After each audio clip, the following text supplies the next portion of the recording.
Assalamualaikum warahmatullahi wabarakatuh. Perkenalkan, nama saya Habib Ridwanuddin dengan nomor induk mahasiswa 877304705 UPPJ Surabaya dengan program studi PGSD.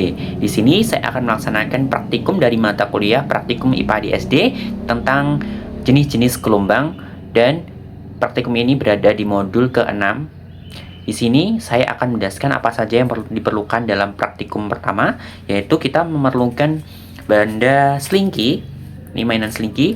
Kemudian ada juga kabel 5 meter berukuran diameter 0,5. Kemudian ada juga karet. Saya memiliki satu karet. Kemudian ada juga buku catatan, digunakan untuk mencatat bagaimana nanti praktikum berlanjut. Sebelum kita menuju ke praktikum, kita ketahui dulu apa itu gelombang. Gelombang merupakan getaran atau usikan yang merambat sambil membawa sebuah energi dari satu titik ke titik lainnya tanpa memindahkan medium perambatannya secara permanen. Nah, di sini kita akan mencari gelombang berdasarkan arah getaran dan rambatannya, yaitu dibagi menjadi dua, gelombang transversal dan gelombang longitudinal.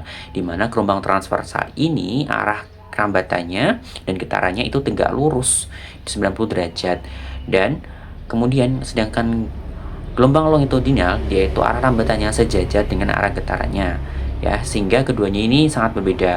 Untuk membedakannya kita memerlukan sebuah praktikum yang akan kita laksanakan hari ini. Berikut adalah praktikum yang saya lakukan untuk membedakan mana gelombang transversal dan mana gelombang longitudinal. Baik, sekarang kita akan melaksanakan praktikum yang pertama, yaitu menggerakkan selingki. Di sini saya sudah menautkan ujung selingki pada tembok di atas, dan ujung selingki satunya saya yang megangnya. Kita akan melakukan selingki ini gerakannya ke kiri dan ke kanan. Lalu kita akan melihat apakah yang terjadi pada selingki tersebut. Saya akan memanjangkan selingki yang seperti ini. Kemudian saya gerakan ke kanan dan ke kiri secara cepat. Nah, dari sini saya melihat bahwa terdapat dua seperti gelombang di bukit atas dan bukit bawah. Dari yang saya lihat bahwa arah getarannya itu dimulai dari ujung selingki yang saya gerakkan menuju ujung selingki yang ke tembok tersebut. Di sini saya melakukan gerakan secara pelan.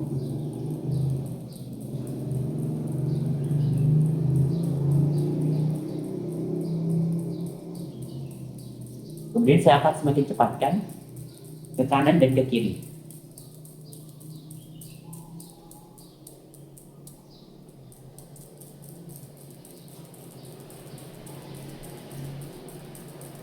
Dari pergerakan ini saya bisa menyimpulkan bahwa arah rambatan yang dilakukan oleh selingki ini adalah dari ujung yang saya pegang merambat menuju ujung yang saya ikat di tembok. Sedangkan arah gelombangnya itu, arah gerakannya itu dia tegak lurus dengan arah rambatannya.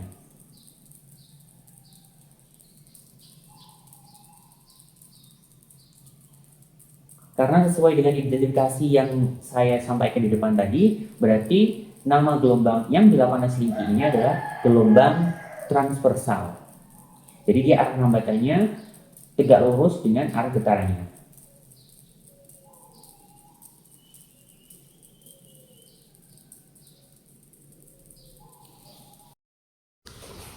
Jadi seperti ini ya. Berikut ada perlakuan yang saya lakukan. Nah, berarti terlihat ya bahwa getarannya itu tegak lurus dengan arah rambatannya. Bisa dilihat dia ke kanan dan ke kiri, membentuk sebuah lembah dan bukit.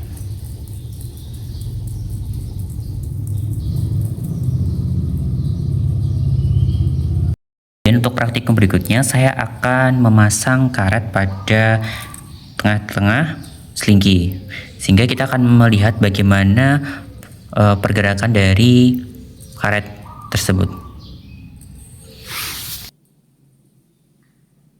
Kita akan menggerakkan selingki yang tengah-tengahnya kita berikan karet gerak.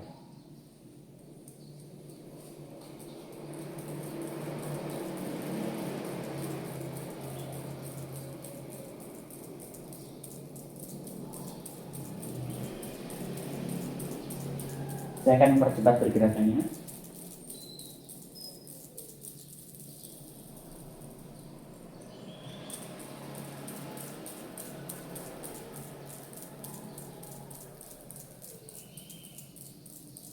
Kita akan semakin mempercepatnya.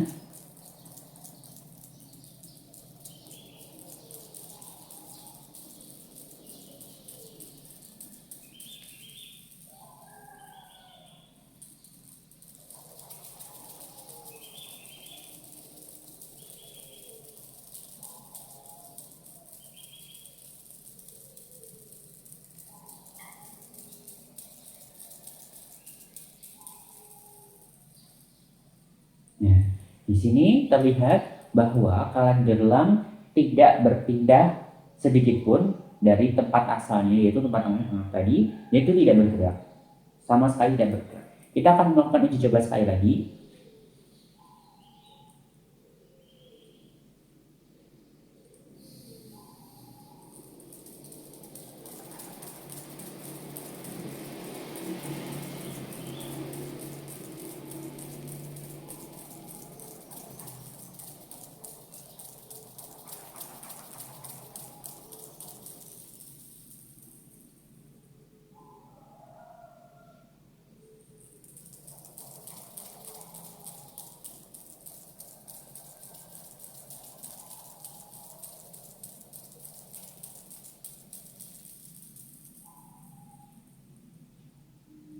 Pada uji coba kedua, kalan gelang mengalami pergerakan, namun hanya sedikit saja.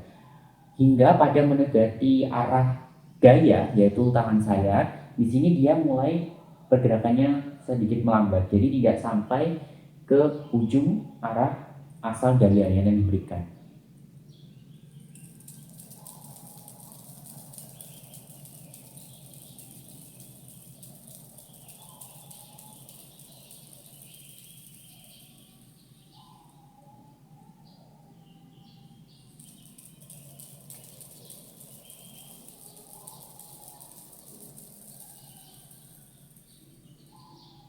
Praktikum berikutnya, percobaan yang kedua yaitu menggerakkan slinky ke depan dan ke belakang.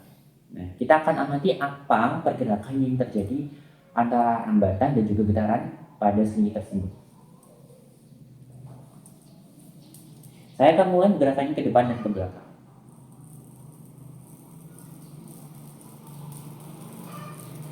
Pada slinky ini kita memiliki beberapa warna, sehingga untuk mengidentifikasinya itu sangatlah mudah. Di sini terlihat bahwa pergerakan slinky itu getarannya dimulai dari arah gaya, yaitu saya sendiri menuju ujung yang saya ikat di sebelah sana.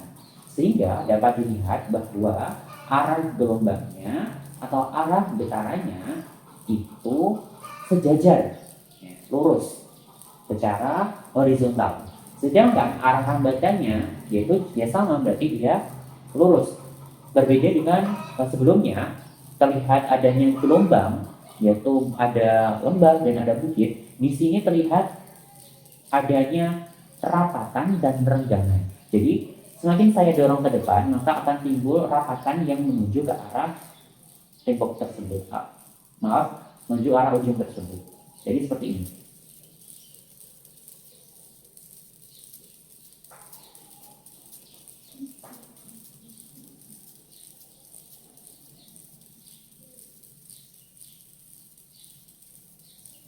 Sehingga dapat disimpulkan dari identifikasi kita sebelumnya bahwa nama dari gelombang ini adalah gelombang longitudinal, di mana arah getaran dan arah lambatannya itu sejajar. Sehingga terbentuknya yaitu adanya rapatan dan juga renggangan. Seperti itu.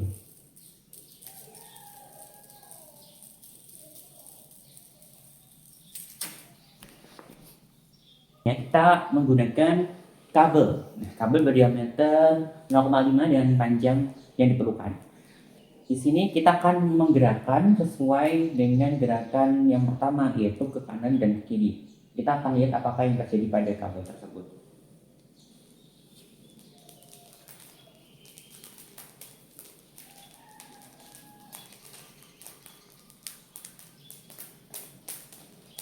Nah, pada kabel ini sudah sangat jelas bahwa di sini kabel memiliki ciri-ciri yang sama dengan gerak gelombang transversal, di mana dia memiliki arah rambatannya yaitu menuju ke dalam tembok tersebut, sedangkan arah getarannya itu dia tegak lurus dengan arah rambatannya. Ya, terlihat bahwa adanya bukit dan juga lembah di luar sini.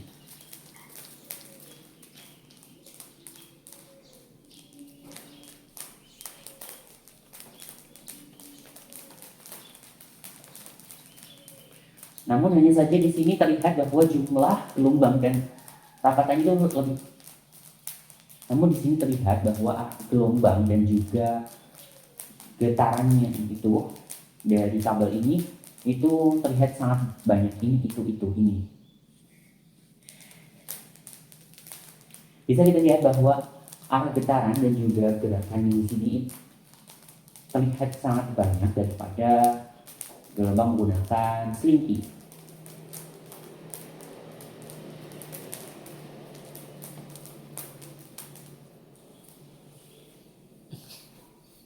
Menggunakan kabel, saya memberikan karet gelang di tengah sini. Kita akan lihat bagaimana perbedaan antara slinky dengan kabel ini. Saya akan menggerakkannya.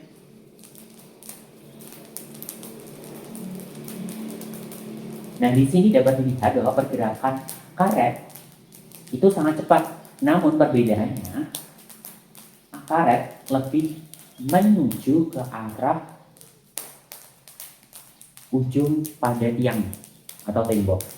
Sedangkan pada seni tadi, karet cenderung bergerak menuju ke arah sumber daya.